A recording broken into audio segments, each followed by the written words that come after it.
Obrigado, Sr. Presidente. Sr. Deputado António Henriques, quem ouvisse a sua declaração política do alto daquela tribuna havia de pensar que o Sr. Deputado é apenas um mero espectador da vida política nacional e que não tem parte ativa naquilo que é a situação do país, nem a situação em que ele se encontra hoje, nem aquilo que se adivinha para o futuro, que infelizmente não é muito bom.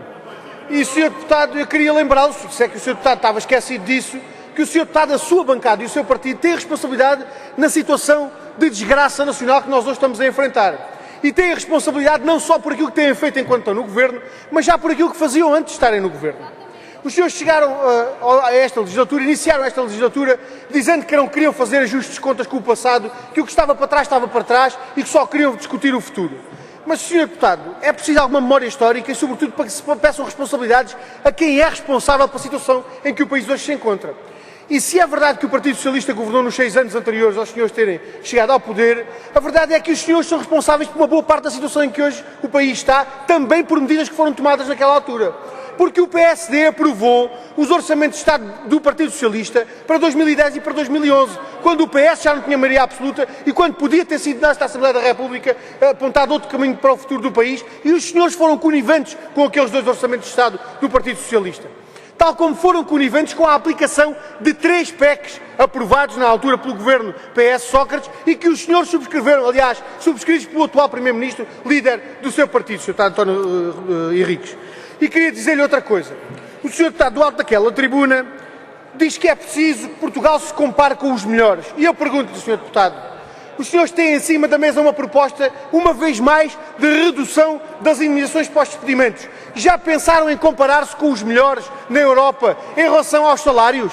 Já pensaram fazer com a comparação entre Portugal e os países que se pagam salários mais elevados? Ou apenas pretendem comparar-se para reduzir o valor das indemnizações?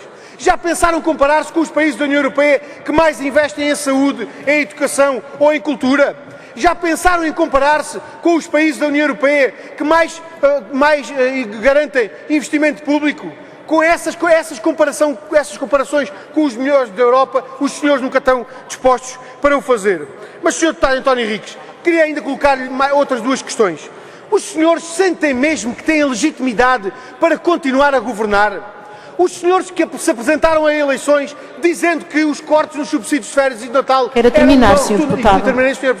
eram uma invenção de campanha eleitoral e que foi a primeira medida que tomaram, os senhores sentem que têm legitimidade para continuar a executar um programa de governo que não legitimaram no sufrágio eleitoral? Os senhores sentem legitimidade para continuarem a afundar o país? E por último, Sr. Deputado António Henriques, gostava de lhe colocar a questão.